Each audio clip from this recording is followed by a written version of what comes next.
Entonces, vamos a dar inicio. Entonces, el título de esta lección, violentando a tu prójimo, te has olvidado de mí.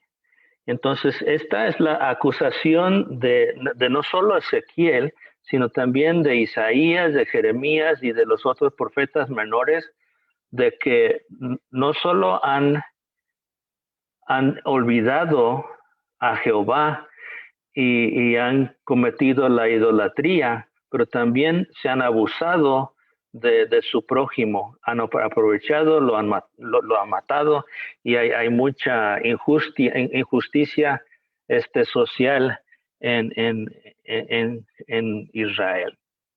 Entonces, precio recibieron en ti para derramar sangre, interés y usura tomaste, y a tus prójimos defraudaste con violencia. Te olvidaste de mí, dice Jehová el Señor. Y aquí que batí mis manos a causa de tu avaricia que cometiste y a causa de la sangre que derramaste en medio de ti. El pueblo de la tierra usaba de opresión y cometía robo al afligido, y menesteroso hacía violencia, y al extranjero oprimía sin derecho, y busqué entre ellos hombre que hiciese vallado y que se pusiese en la brecha delante de mí a favor de la tierra, para que yo no la destruyese. Y dice Jehová, y no lo hallé. Esto sale del Ezequiel 22, del 12 al 13 y 29 al 30. Entonces el propósito, se intentará resumir los grandes temas tratados por esta gran sección del libro de Ezequiel, que son del capítulo 24 al 24. Porque los primeros 3 capítulos, si recuerdan de la otra semana de la lección, sirven como introducción, y ahora vamos a ver la primera gran sección del libro de Ezequiel con el propósito de exponer las causas concretas que llevaron a Jehová a obrar juicio contra la casa de Israel. El recuento de los hechos que Dios va exponiendo en las visiones del profeta permiten reflexionar acerca de los propios errores cometidos. Y la introspección es necesaria en la lectura a fin de que podamos caer a la cuenta de que los errores de la casa de Israel, un pueblo escogido y muy religioso, puede bien reflejar nuestra condición, nuestra propia condición pecadora y violenta. Entonces, en la introducción vamos a hablar de la primera gran parte del libro de Ezequiel, como mencioné, los capítulos 4 al 24. Y esta gran sección del libro del profeta fue editada de tal forma que integró lo siguiente. Primero, las acciones simbólicas que representan el sitio y el exilio. Luego, las alegorías y las parábolas proféticas, los discursos proféticos de denuncia y sentencia de Dios sobre los montes, el templo, los príncipes y la ciudad de la casa de Israel, el recuento del pecado histórico de la casa de Israel, las respuestas a las réplicas y objeciones del pueblo, la defensa del buen juicio de Dios frente a la rebelión de la casa de Israel y la lista de los pecados del pueblo. Entonces, el desarrollo del tema, un profeta habla a través de gestos, y vamos a ver varios ejemplos de gestos en la lección del día de hoy.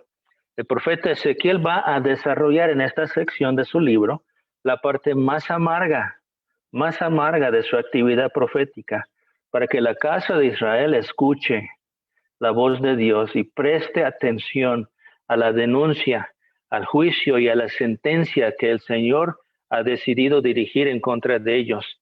Será necesario que Ezequiel realice una serie, y vamos a ver algunas de esas series, de actividades que ningún otro profeta de Israel había hecho antes. Ezequiel ha sido llamado por Dios no solo a anunciar con su voz las visiones del juicio que traerá Jehová, sino también a representar la sentencia del asedio y el exilio que le espera a Jerusalén por medio de varias acciones simbólicas muy extrañas. Ezequiel, voy a admitir, ya lo dejaré. las visiones del juicio que traerá Jehová, sino también a representar la sentencia del asedio y el exilio que le espera a Jerusalén, por medio de varias acciones simbólicas muy extrañas. Y vamos a ver lo raro que son estas acciones. Ezequiel va a representar el sitio de la capital de Judá en los primeros dos versículos del capítulo 4. Entonces, la actividad fue llamado a ser para representar esta desgracia futura. Parecería obra de un niño que acostumbra a jugar con la arena en la playa.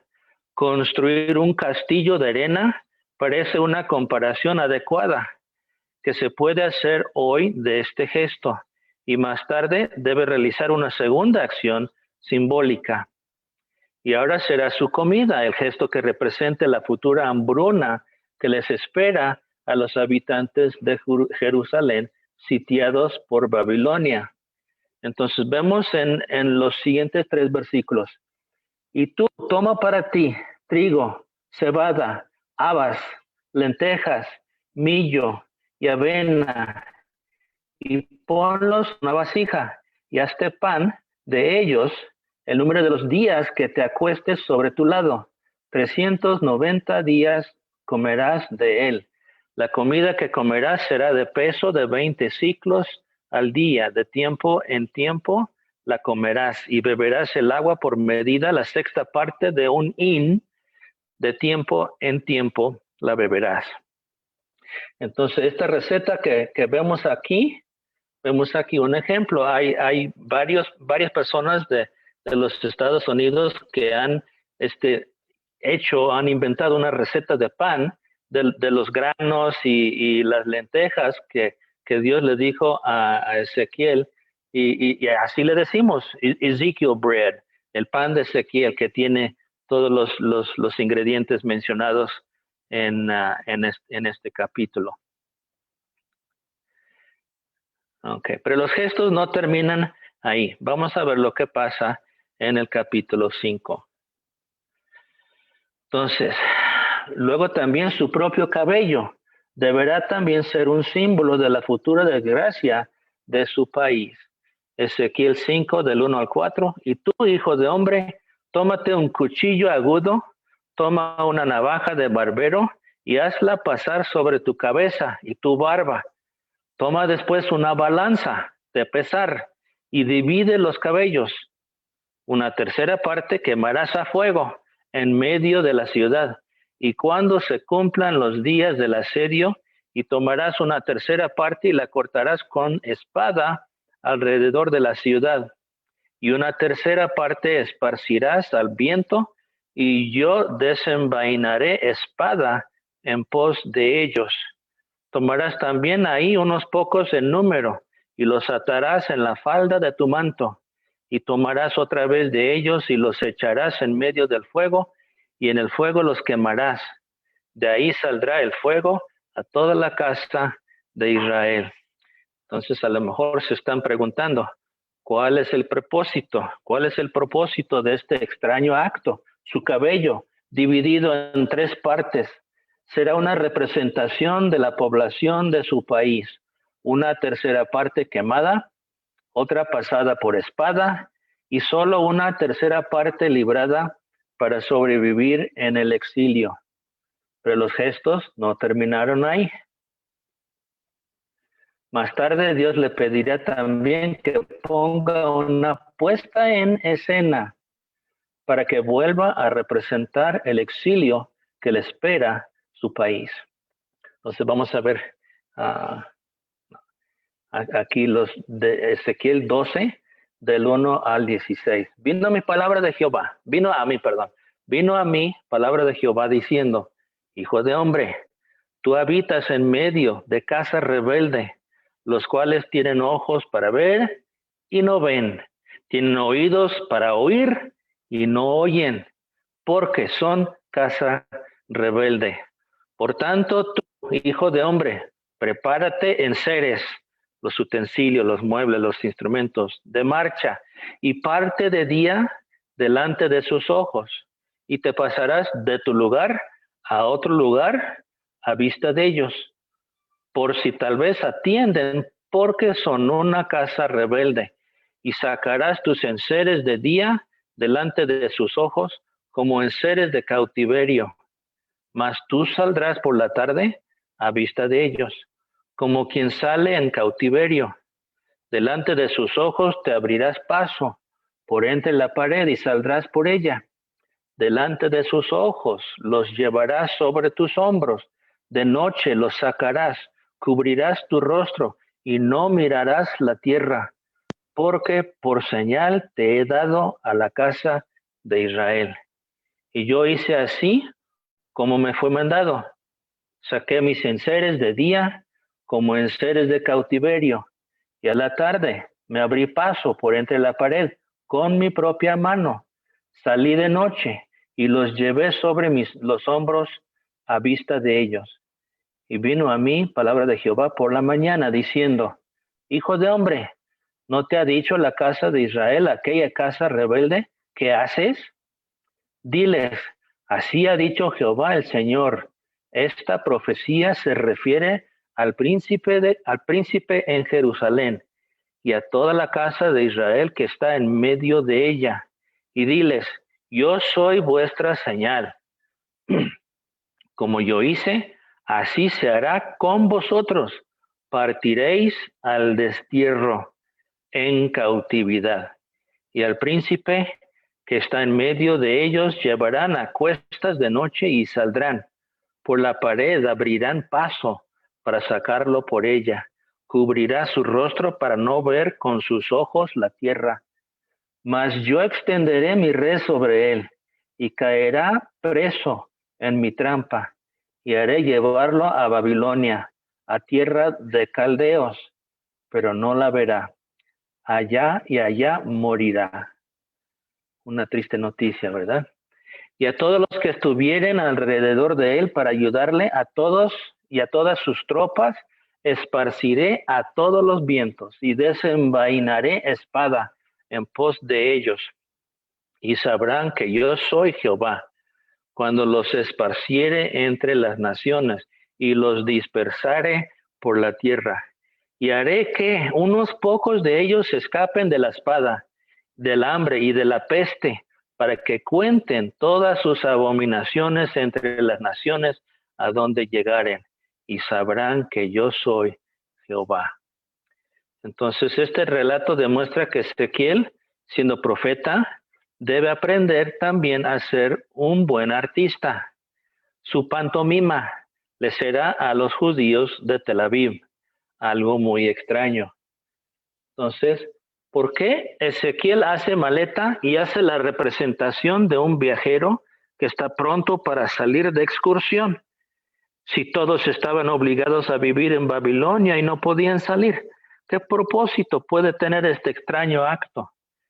Ezequiel debe obedecer a su Señor y su puesta en escena será signo del futuro segundo y masivo exilio de su pueblo. Y les recuerdo que salieron en tres como oleadas cuando Nabucodonosor los sacó de allá. Fueron tres salidas. Un acontecimiento del que ni siquiera el que está haciéndose llamar príncipe de Jerusalén se salvará. Estos actos simbólicos que Ezequiel realiza, seguro que no solo a nosotros nos parecen extraños.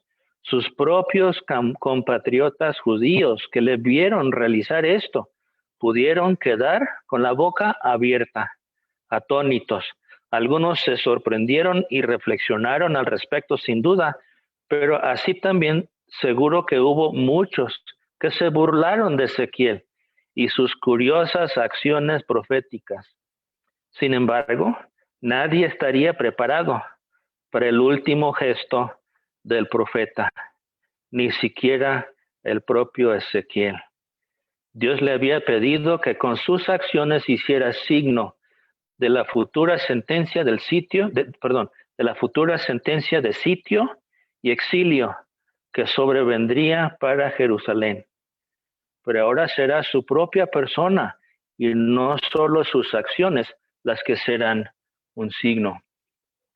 Todo parece indicar que la sección de la historia de Ezequiel comprendida en el capítulo 24, 16 al 25, situada históricamente a muy corto tiempo antes de que Jerusalén caiga, sube de tono el nivel de las acciones. El grado que alcanzará este último gesto que al profeta le toca representar será mayor porque alguien perderá la vida. ¿Saben quién es? La esposa de Ezequiel, de quien antes no habíamos tenido noticias. Ella será ahora quien también acompañará al profeta en la difícil tarea de ser signo de Dios para el pueblo. Ella perderá la vida de un momento a otro, y la sorpresiva desgracia de Ezequiel será el anuncio del futuro sufrimiento del país de Judá, que perderá su capital, su ciudad capital, Jerusalén. Ahora, aunada la muerte de quien fuera el deleite de los ojos de Ezequiel, se suma también otro mal. El profeta está impedido por Dios a hacer duelo de su desgracia. Le fue indicado que no llorara ni hiciera luto por su pérdida. Tiene que reprimir incluso hasta su suspirar y debe despedir a su difunta, incluso hasta su suspirar, y con una parca y fría actitud debe despedir a su difunta esposa. ¿Cuántas veces nos hemos puesto a pensar acerca de lo útil que es llorar? Es verdad que nadie en el mundo quiere sentirse triste, pero finalmente nadie está exento de atravesar una experiencia de duelo que requiera que expresemos el dolor, la tristeza y la frustración a través de muchas lágrimas y otras acciones. Pero Ezequiel, sin embargo, nos recuerda que hasta el llorar es también un privilegio, uno que al profeta no se le permitió. Ezequiel debe ser signo del luto y el duelo que a Jerusalén tampoco se le permitirá hacer cuando sobre ella caiga la desgracia. Un profeta que habla a través de alegorías y de parábolas. El ministerio profético de Ezequiel es uno de los más creativos de la historia. Ya vimos que Dios requirió que Ezequiel fuera profeta a través de gestos, pero igualmente él necesitaba un profeta que fuera creativo para que también supiera hablar a través de parábolas y alegorías acerca del anuncio que vendría sobre Jerusalén. Hablar a través de imágenes parecería ser algo sencillo, pero en ocasiones no lo es tanto. Ezequiel tuvo que comprobarlo por sí mismo al desarrollar su ministerio. Parece que las representaciones que él utilizó para hablar simbólicamente acerca del futuro del pueblo de Jerusalén no fueron muchas veces comprendidas ni aceptadas por quienes le escuchaban. Pero a pesar de todo, Ezequiel cumplió su ministerio hablando por medio de ellas. La primera parábola que figura en el libro parece encontrarse en el capítulo 15. Ahí Ezequiel utiliza la imagen de la madera de una vid consumida por el fuego para hablar de Jerusalén y sus habitantes. Ellos serán olvidados y desechados por Dios, lo cual ya anuncia la fuerza del juicio del Señor en contra de la casa de rebeldes que es Judá. Las cosas se complican más cuando después de las alegorías vienen ahora también acompañadas de su propia explicación. El capítulo 17 nos permite saber que Jehová no manda decir cuentos disparatados sin sentido alguno. Las imágenes tienen un trasfondo, guardan un significado y describen un hecho. Así Ezequiel cuenta ahora la historia de dos ponderosas águilas que disputan el control del fruto de un cedro que llegó a crecer como sauce en el Líbano. Las águilas son luego reveladas como las potencias grandes de aquel tiempo, Babilonia y Egipto, que se relacionaron con la casa de Israel, representada aquí como la vid frondosa del Líbano, que no aprendió a ser fiel con la primera águila, que es Babilonia, y que por tanto no sería prosperada cuando se fuera con la segunda águila, que es Egipto. Ezequiel demuestra conocer así las malas noticias internas de Jerusalén que ya también el profeta Jeremías denunciaba en el capítulo 27 de Jeremías. Sedecías, el rey impuesto de Jerusalén y vasallo de Babilonia, cambiaba de bando en la disputa geopolítica de las potencias, buscando hacerse aliado de Egipto. Al desechar la camiseta del equipo babilónico, y la denuncia no se hizo esperar de parte de Dios a través de esta alegoría. Las consecuencias del error cometido sobrevendrían a los príncipes de Israel en el capítulo 19. Y no solo Sedecías pagaría por sus errores, todos los principales dirigentes de Jerusalén lo harían también. La crema y la nata del país conocería su anunciado castigo a través de las endechas. Y les recuerdo que las endechas son cantos de duelo.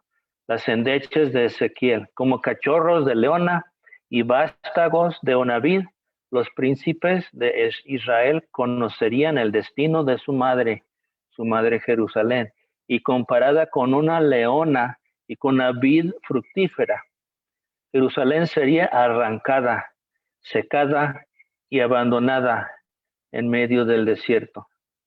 Y como hemos visto aquí, las imágenes cumplen la función de representar el juicio y la sentencia de Dios de una forma muy creativa, pero también muy representativa.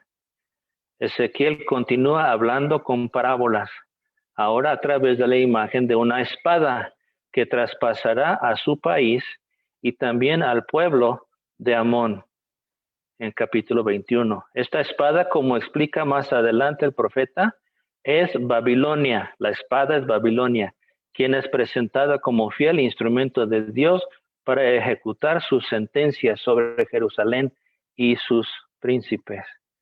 Finalmente, la última alegoría del juicio, dedicada a Jerusalén, sería pronunciada por el profeta el mismo día que Jerusalén fue sitiada por el ejército de Babilonia. Y esa fecha fue el 18 de enero de 588 a.C.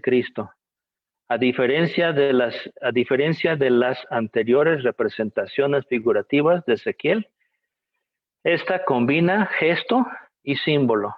El profeta debe acompañar su representación alegórica con lo que parecería ser una extraña receta de cocina. La imagen de una olla que anteriormente había sido utilizada como un signo de paz y prosperidad por los pecadores y mentirosos sacerdotes de Jerusalén, que vimos en el capítulo 11. Sería ahora resignificada por el profeta para representar el desgraciado destino de la capital de Judá. Se me olvidó presentar esto. Ahí está la espada. Y ahí está la olla. Pero la olla del mole prieto de aquí. El país se sentía seguro por las murallas que rodeaban la ciudad. Esperaban que los ataques fueran repelidos por el casco de sus fortalezas, como lo sería una olla sosteniendo el guisado de carne en su interior. Pero la nación de Judá había pasado por alto. En ocasiones el peor ataque no necesita de lanzas o espadas para ser efectivo.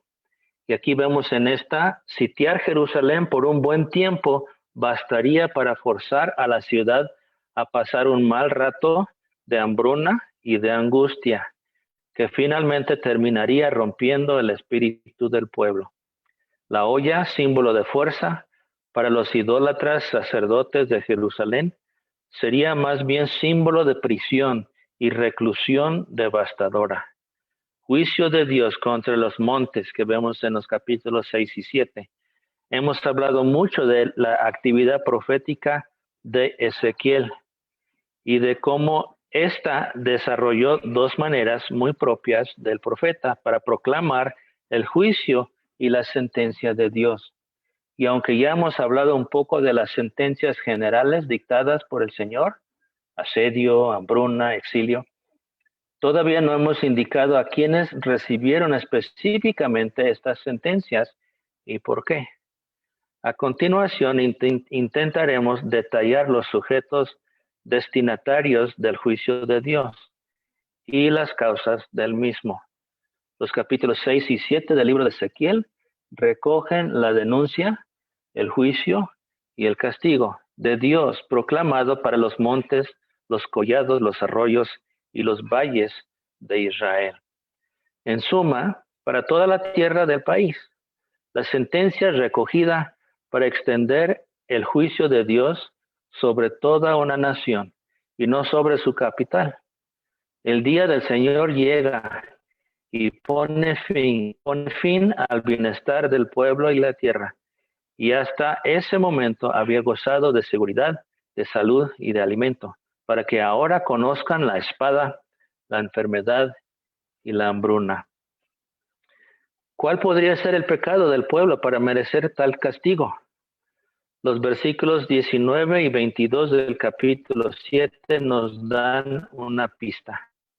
Y vamos a ver estos. Arrojarán su plata en las calles y su oro será desechado. Ni su plata ni su oro podrá librarlos en el día del furor de Jehová. No saciarán su alma, ni llenarán sus entrañas, porque ha sido tropiezo para su maldad.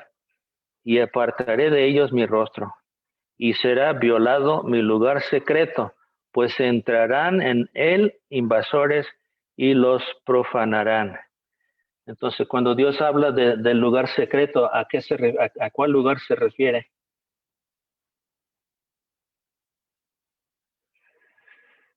¿Alguna idea? Su lugar secreto. Entrarán los invasores y lo profanarán. El templo de Jerusalén. Ajá, exactamente, el templo. Hay delitos de sangre cometidos en la tierra y violencias entre las ciudades del país de Judá. Los delitos que mencionan la sangre nos hacen pensar inmediatamente en asesinatos o muerte. Sin embargo, en el tiempo de Ezequiel, estos también están relacionados con los ritos idolátricos como pecados religiosos de culto y con otros pecados sociales como la codicia y la avaricia del dinero, que acarrea explotación y abuso. Resulta por eso muy sorprendente el verso 19. Sutilmente se describe la fe idolátrica que el país tenía fijada en sus riquezas. Hay una confianza en el oro y la plata que recaía en funciones que ellas no tenían y que sin embargo el pueblo esperaba recibir de ellas, salvación y bienestar. Pero el pueblo confió en la obtención y la acumulación de sus bienes para creer que serían librados y saciados por ellos en el día del Señor. Vemos aquí que Ezequiel no descarta entre el pueblo haya diferentes, que entre el pueblo haya diferentes tipos de idolatrías. No es solo que Jerusalén y el templo cambiara a su Dios por los dioses de otros pueblos. La idolatría también se encuentra ahí, cuando se expresa en confianza por el dinero. Entonces Ezequiel se posiciona de esta manera, como un profeta que se encuentra en medio entre los profetas que denunciaron la idolatría netamente religiosa, por ejemplo, Oseas, contra los Baales, y Jesús, y los primeros cristianos que supieron distinguir y evidenciar más la idolatría puesta en las riquezas. Juicio de Dios contra el templo y luego de profetizar contra los montes de Israel. Ezequiel es llevado ahora en una visión al templo de Jerusalén que vemos en el capítulo 8.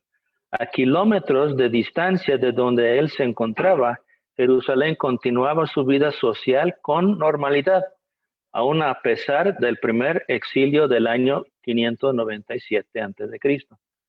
Parecía que nadie había cambiado mucho. El pueblo no tomó en serio su condición luego del arrebatamiento de su verdadero rey, el rey Joaquín, que ya anticipaba su próxima muerte anunciada. Quizás incluso el exilio de las clases sociales altas que acompañaron a Joaquín y Ezequiel a Babilonia ayudó a cambiar un poco la posición social de algunos sacerdotes y políticos de aquel entonces, y pudo haberse interpretado esto como una bendición y fortuna, ocupar el lugar y los privilegios que con este vienen, de quienes se habían ido, pudo representar para algunos una oportunidad para alegrarse.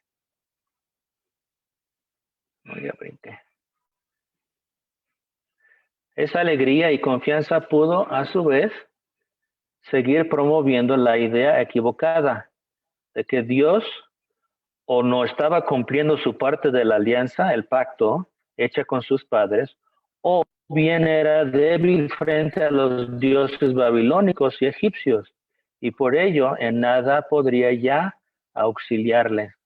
En suma, la desvirtuada idea de pensar a Dios como desinteresado o impotente los llevó a entregarse a pecados representados en idolatría religiosa. Ezequiel vuelve a ver la semejanza de la gloria de Dios, quien ahora le muestra y le explica por qué razón ha salido Dios, Jehová, de su templo.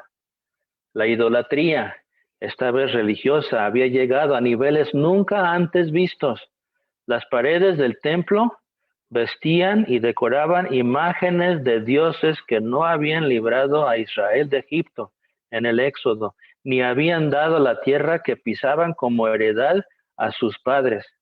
70 ancianos y un tal Jaazanías, probablemente de linaje sacerdotal, ofrecían incienso a ídolos dentro del mismo templo de Dios, con figuras semejantes a reptiles y bestias.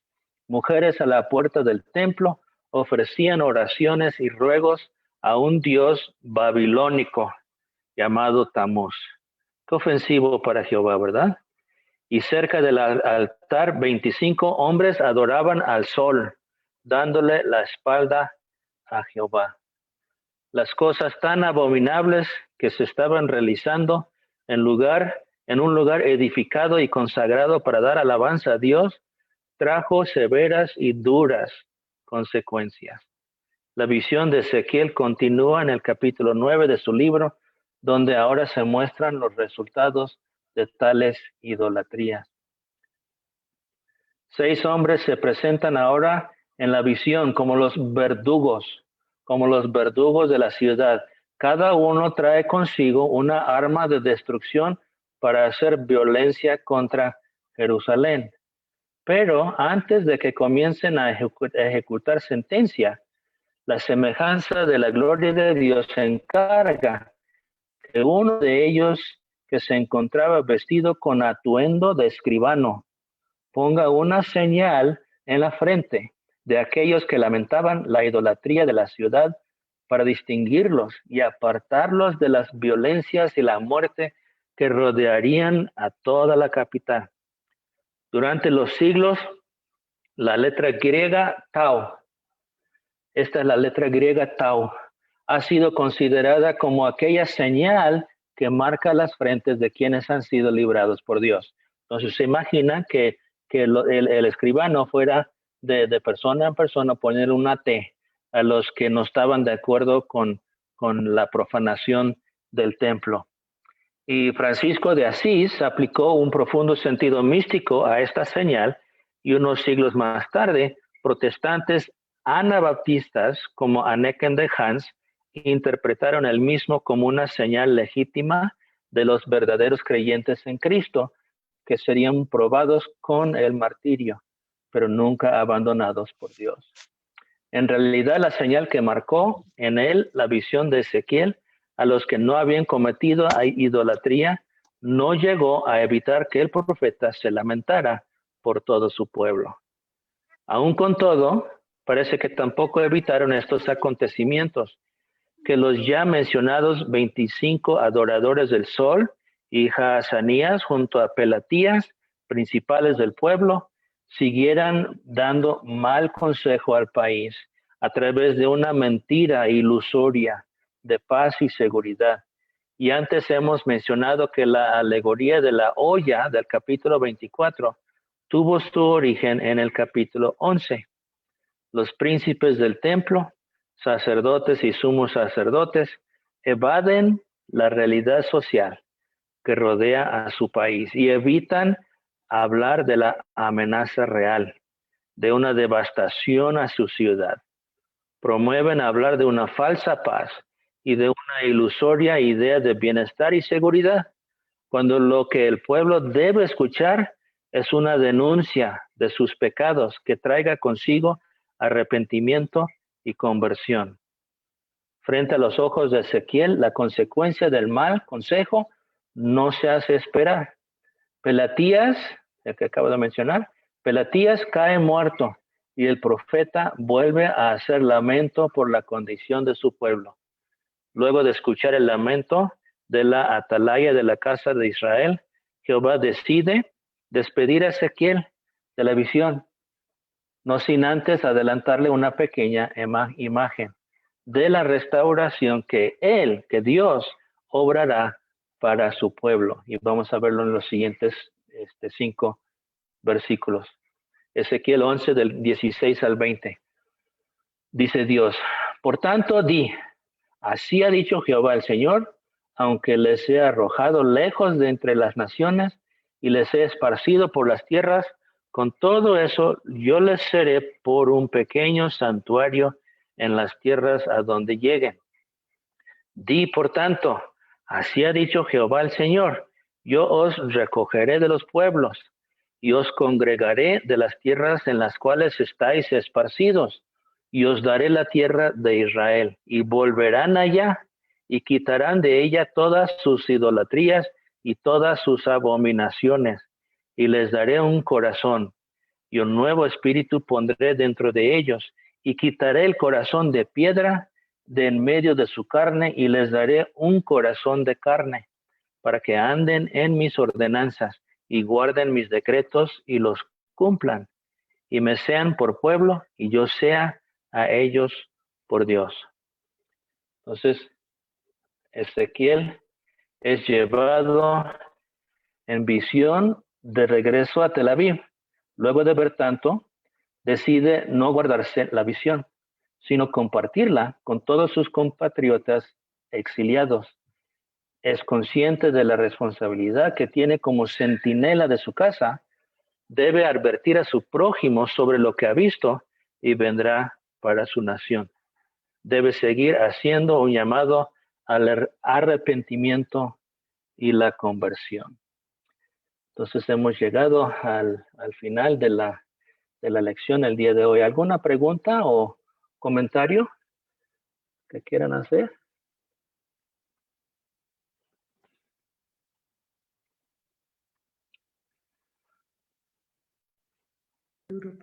Sí, yo había leído lo referente a la espada que menciona en el capítulo, ¿ahí dónde está?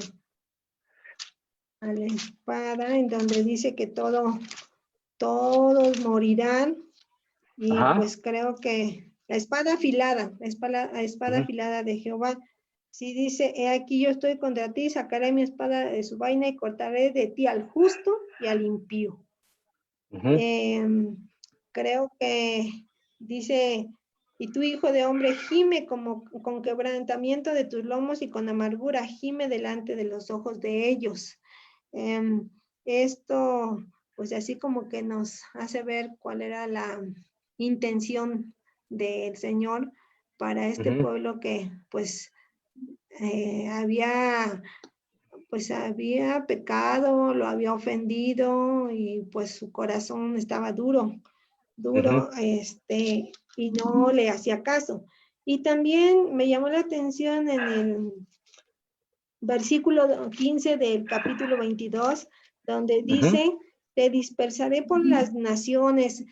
Como que aquí ya me queda más claro cuando decíamos que hay judíos, bueno, que había dispersos en todo el mundo. Y aquí dice este versículo, te dispersaré por las naciones y te esparciré por las tierras y haré fenecer de ti tu inmundicia. Se supone que el remanente que iba a regresar a Israel era pues el que ya había cambiado, ya había visto su error, su pecado. Entonces no sé si lo entendí bien de esa manera. Ya más adelante menciona sobre el caso de las dos hermanas también, que bueno, esto ya no se comenta ahorita, ¿verdad? Pero también esto para la otra semana. Sí, ok. Bueno, entonces nada más serían estos dos puntos que me llamaron la atención. Muy bien. Y pues sí, el hecho de que el Señor pues dé un corazón de carne, porque parecía que con sus acciones lo ofendían en todo momento y no se daban cuenta, ¿no? Porque pues hasta los ancianos, que tal vez ellos por su edad serían diferentes y harían cambiar a los jóvenes, pero ni aún así, o sea, todos estaban en igual situación. Y el hecho también de que ellos eran ostentosos con el oro y con la plata, que era lo que le daban más valor que a Dios, pues esto también ofendió al Señor, ¿verdad? Entonces, bueno, pues eso es lo que puedo comentar. Sí, gracias. No, que yo también quería llamar la atención de ustedes, bueno, y me incluyo a mí mismo en esto, que muchas veces creo que sin darnos cuenta caemos en la tentación de confiar en nuestro oro y plata y no confiar en Dios. Siempre tenemos que tener en frente de nuestros ojos que es Dios quien proveyó que proveyó este oro, este dinero para nosotros y no nosotros, y que no confiemos en el oro ni en el oro ni en la plata, sino en Dios. Y yo creo que también es importante notar, el cautiverio duró 70 años. Entonces podemos decir que con casi 100% de certeza, los que salieron de Jerusalén, los que salieron de Judá y de Israel, no eran los que regresaron. Los que salieron murieron en el cautiverio, y sus hijos y sus nietos son los que regresaron. Y podemos ver que después del cautiverio, Israel y Judá nunca cayeron en la trampa de la idolatría como habían caído antes del cautiverio. Aprendieron, hasta cierto punto aprendieron su lección, pero una lección muy, muy cara, muy cara. Muy bien, ¿alguien más?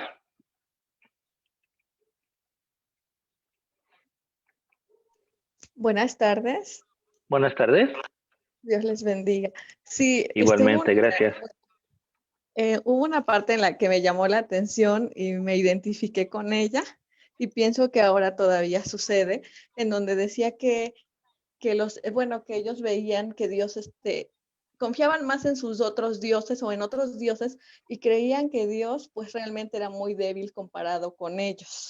Entonces, a veces no nos damos cuenta que nosotros, bueno, yo hablo de mí, en un principio cuando yo conocí de Cristo, la verdad es que no me acercaba, o sea, solo iba a la iglesia y yo pensaba que nada más tenía que ir y a lo mejor orar y era todo. Y me doy cuenta con el tiempo que me dice el pastor, no, tienes que ser firme y tienes que leer la palabra. Entonces me dediqué un poquito más a llenar y adentrarme y a leer de la palabra, y empiezo a conocer que realmente Dios es un Dios vivo y un Dios que escucha. Y muchas veces no nos damos cuenta que a lo mejor pensamos que en realidad Dios no nos escucha, o a lo mejor pensamos que no existe, pero es porque no tenemos esa cercanía o no tenemos la disciplina de buscarle todos los días de nuestra vida. Ujú. Y es algo que pienso, me recordó mucho esa etapa y es algo que pienso que aún sucede en nuestros días, nos sucede a muchos. Ujú. Sí. Mm. Y queremos, bueno, dice David en el Salmo, dice que tus palabras fueron como miel y algo dulce y me las comí, yo comí de tu palabra.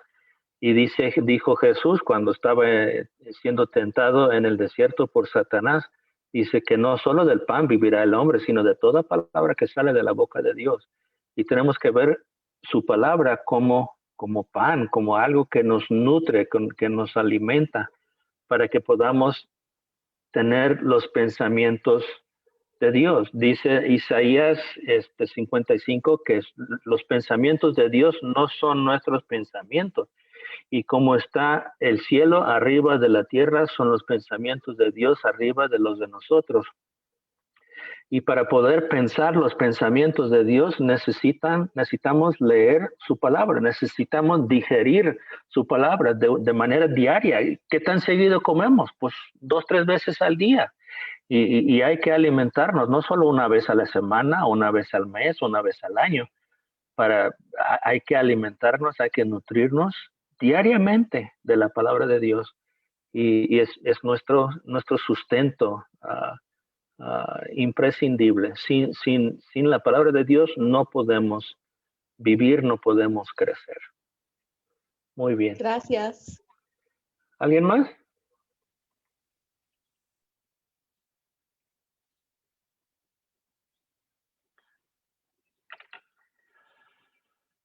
Pues vemos la bondad de Dios, el amor de Dios que sigue teniendo a su pueblo, porque así como dice que les dará, es una promesa que les dará un corazón nuevo, pero también dice, yo os recogeré de los pueblos y os congregaré de las tierras en las cuales estáis esparcidos y os daré la tierra de Israel. Creo que pues nos estamos, bueno, estamos confirmando, ¿no? Que tanto amor Dios tiene o tuvo también a su pueblo, que no quería que se acabara, no quería que se perdiera, no quería que se contaminara. Y bueno, pues a pesar de que les castigó de alguna manera, pero pues como dicen, no regresaron los padres, sino ya fueron los hijos que regresaron a la tierra prometida. Y vemos bueno, usan el término la diáspora. Entonces vemos aquí en los principios del siglo 5 antes de Cristo, en 586, la caída de Jerusalén y que ellos fueron esparcidos por Babilonia, por la espada de Babilonia, y una gran parte de ellos murió y otra parte fue llevado preso. Y una tercera parte va a regresar. Y también vemos otra diáspora en el año 70 después de Cristo, cuando el segundo templo fue destruido. Y también vemos que a lo largo de los siglos, una diáspora de los judíos. Y llegamos al año 1948 y que regresaron muchos de los cuatro vientos, los judíos en partes de Rusia, en partes de Europa, que regresaron a vivir en su tierra prometida, su país de la promisión, y se formó políticamente el país de Israel en el año 1948. Entonces vemos que Dios usa la idea de esparcir, de dejarlos ir así, de castigarlos, y luego de un tiempo regresan y no cometen los mismos errores. Pero es muy duro, muy doloroso. Muy bien. ¿Alguien más?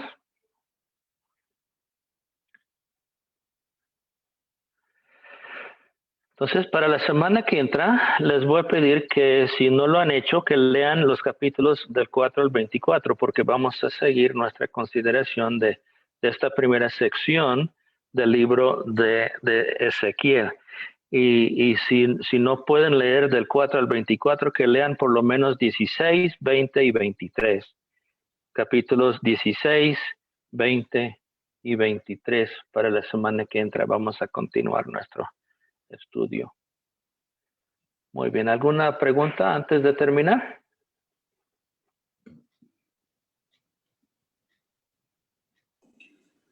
No, Muy bien. yo solo quiero comentar, bueno, teniendo el ejemplo de los errores que ellos cometieron, pues creo que estamos en tiempos para nosotros también reflexionar y aplicarlo a nuestro diario vivir, de no cometer los mismos errores que hemos cometido en nuestra propia vida, nuestros propios pecados, nuestros, pues, malas decisiones. No sé, todo lo que involucra hasta el día de hoy en el que hemos vivido y tenido una relación con Dios. Entonces, creo que la palabra de Dios es clara y nos exhorta. Estamos en los mismos tiempos que estaba el pueblo de Israel, en el mismo tiempo, tal vez con diferentes perspectivas, diferentes ídolos. En la semana, en nuestro estudio de familia, veíamos eso. ¿Qué ídolos tenemos hoy día? Entonces, creo que es importante reflexionar en nuestras vidas. ¿Cuáles son los ídolos que nos están interrumpiendo en nuestra relación con Dios? ¿Qué es lo que nos impide o que ponemos en un altar antes que a Dios para que podamos vivir vidas pues transformadas, vidas de santidad, como el pastor nos los comentaba también durante toda esta semana? Vidas que también influyan a nuestro prójimo y tengamos un impacto a la gente que está a nuestro alcance, a nuestra cobertura, ya sea familia, ya sea hermano, ya sea vecino, no sé. Creo que Dios nos está exhortando a que tengamos vidas más consagradas para prepararnos, porque no sabemos. Hemos hablado de que Él va a venir, no lo sabemos cuándo. Solo el Hijo del Hombre, dice la palabra de Dios, que es el único que lo sabe. Y durante 2000 años se ha predicado que viene, pero ¿serán estos tiempos? No lo sabemos, pero tenemos que estar preparados como si Él viniera por nosotros. Y bueno, pues hay muchas señales que se están viendo en la tierra. Y creo que es tiempo de que la Iglesia de Cristo, los hermanos, despertemos y vivamos vidas realmente cambiadas y transformadas por el poder del Espíritu Santo en nuestras vidas. Muy bien. Muy bien. Muy bien, entonces con esto nos despedimos. Le pido a la hermana Liz, Elizabeth, que nos cierre con una oración, por favor.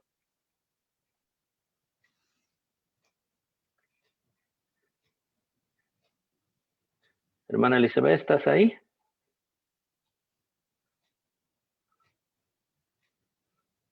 No, parece que no. Sí, ahí está. Perfecto, adelante, por favor. Amoroso Padre Celestial, te damos muchas gracias, mi Dios y mi Señor, por la palabra, Señor, que hoy hemos escuchado, hemos aprendido. Gracias porque tú tienes misericordia de nosotros. Gracias porque en tu infinito amor tú nos has guardado, Señor, nos has cuidado, Señor, nos has sanado. Gracias, Padre eterno, porque nos amas, porque con ese grande amor, Señor, tú hasta el día de hoy nos mantienes firmes en tu palabra, Señor. Nos mantienes, oh Dios, que a pesar de la situación en nuestros hogares, Padre, no ha faltado nada. Gracias por ese grande amor que tú nos tienes. Te doy muchas gracias por nuestro hermano Tim. Gracias por su vida, Padre. Gracias por la sabiduría que tú les das. Tú le has dado, Señor, y gracias por todos mis hermanos, Señor. Gracias por nuestro pastor. Bendice, oh Dios, a tu iglesia. Te lo ruego que tu Espíritu Santo sea con cada uno de nosotros y que acampe alrededor de nuestro y nos proteja, Señor. Bendito eres, Señor, alabamos, glorificamos tu nombre. Gracias por todas las bendiciones en el nombre de Cristo Jesús. Amén. Amén. Amén. Gracias. Entonces nos vemos, primero Dios, el martes a las 7 de la tarde para el culto familiar. Entonces, mientras tanto, que Dios les bendiga mucho y que sigan guardaditos y sanos y salvos.